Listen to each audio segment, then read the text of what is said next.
நல்ல ஒரு ஹெல்த்தியான டெசர்ட் பண்ணோன்னா வீட்டில் எந்த பொருளும் இருக்காது. ஆனால் சாப்பாடு அரிசியும் வேர்க்கடலையும் கொஞ்சம் இருந்ததுன்னா நம்ம நல்ல அருமையான ஒரு டெசர்ட் பண்ணலாம். வாங்க வீடியோக்குள்ளே போகலாம்.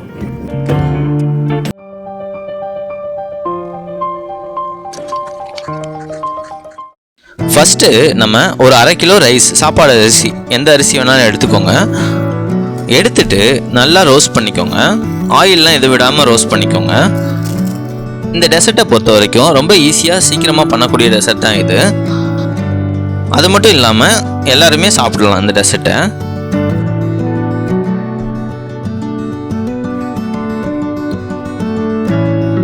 நல்லா பொன்னிறமாக வர அளவுக்கு நல்லா ரோஸ்ட் பண்ணிக்கோங்க.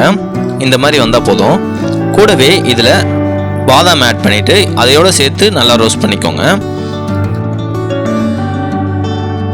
நெக்ஸ்ட் பார்த்தீங்கன்னா நாட்டு சர்க்கரை ஆட் பண்ணிட்டு சிரப் ரெடி பண்ணிக்கோங்க. 1 கப் ஆட் பண்ணால் போதும். கொஞ்சம் தண்ணி விட்டுக்கோங்க.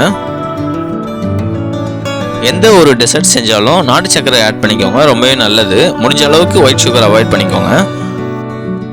நாட்டு சர்க்கரையில் நல்லா கொதி வந்ததுக்கப்புறம் ஒரு ஓரமாக எடுத்து வச்சுருங்க.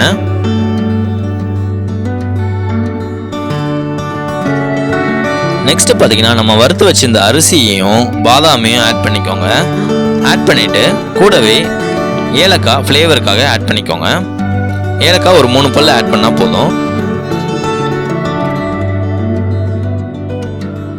ஆட் பண்ணிட்டு நல்லா மிக்ஸ் பண்ணிக்கோங்க. அந்த மிக்ஸ் பண்ண டெக்ஸ்சர் எப்படி இருக்கணும்னா இப்படி இருக்கணும் பார்த்துக்கோங்க. நெக்ஸ்ட்டு வேர்க்கடலை, வறுத்த வேர்க்கடலையை நல்லா அரைச்சிக்கோங்க. நெக்ஸ்ட்டு டவால ஒரு 2 டீஸ்பூன் நெய் விட்டுக்கோங்க. நெய் நல்லா உருகுனதுக்கு அப்புறம் முந்திரி ஆட் பண்ணிக்கோங்க. நல்லா ரோஸ்ட் பண்ணிக்கோங்க. முந்திரியும் நெய்யும் நல்லா மிக்ஸ் ஆகிற அளவுக்கு நல்லா நோட் பண்ணிக்கோங்க. ஒரு பொன்னிறமாக வந்ததுக்கு அப்புறம் எடுத்துருங்க. முந்திரி இந்த மாதிரி முழுசாக கூட போட்டுக்கலாம். அப்படி இல்லைன்னா நல்லா உடச்சி கூட போட்டுக்கோங்க. நல்லா ரோஸ்ட் பண்ணதுக்கப்புறம் ஒரு பவுலில் எடுத்து வச்சுருங்க. நெக்ஸ்ட்டு சேம் டவாலேயே நம்ம நாட்டு சக்கரை சிரப்பை வடிகட்டிட்டு நல்லா ஆட் பண்ணிக்கோங்க. கொஞ்சமாக சால்ட் சேர்த்துக்கோங்க. நல்லா மிக்ஸ் பண்ணி விட்டுருங்க.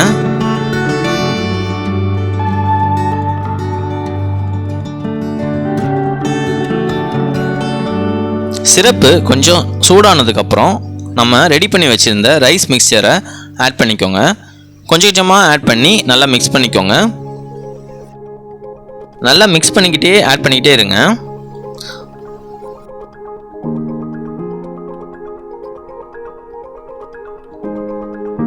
ஓரளவு மிக்ஸ் ஆனதுக்கப்புறம் நம்ம ரெடி பண்ணி வச்சிருந்த வேர்க்கடலை மிக்சரையும் ஆட் பண்ணிக்கோங்க. நல்லா மிக்ஸ் பண்ணிக்கோங்க. இந்த டிஷ்ஷை பொறுத்த வரைக்கும் குழந்தைங்கள்லேருந்து பெரியவங்க வரைக்கும் எல்லாரும் சாப்பிடக்கூடிய டிஷ் தான் இது. சிம்பிளாக வீட்டில் இருக்க பொருளை வச்சே பண்ணிக்கலாம்.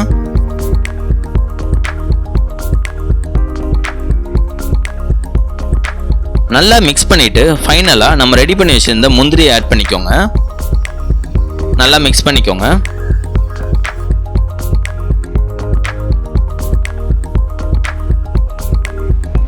ஒரு 20 நிமிஷம் டைம் ஸ்பெண்ட் பண்ணிங்கன்னா அந்த டெசர்ட் பண்ணி முடிச்சிடலாம். குழந்தைங்க ஸ்நாக்ஸ் கேட்கும்போது இந்த மாதிரி நம்ம ஈஸியாக பண்ணி கொடுக்கலாம்.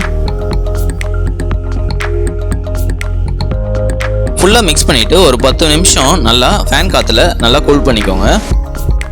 நல்லா கூல் பண்ணதுக்கப்புறம் நல்லா உருண்டை ஷேப்பில் பிடிச்சிக்கோங்க. எந்த ஒரு பொருள் இல்லைனாலும் கண்டிப்பாக வீட்டில் அரிசி இருக்கும். அந்த அரிசியை வச்சு இந்த மாதிரி அருமையான ஒரு டெசர்ட் பண்ணி கொடுங்க. நல்ல டேஸ்ட்டாகவும் ஹெல்த்தியாகவும் இருக்கும். மேக்ஸிமம் 2 days வரைக்கும் வச்சு சாப்பிட்டுக்கலாம் நீங்கள். இந்த வீடியோ பிடிச்சிருந்தா நீங்களும் பண்ணி பாருங்கள். மறக்காமல் சப்ஸ்கிரைப் பண்ணிவிடுங்க. தேங்க்யூ.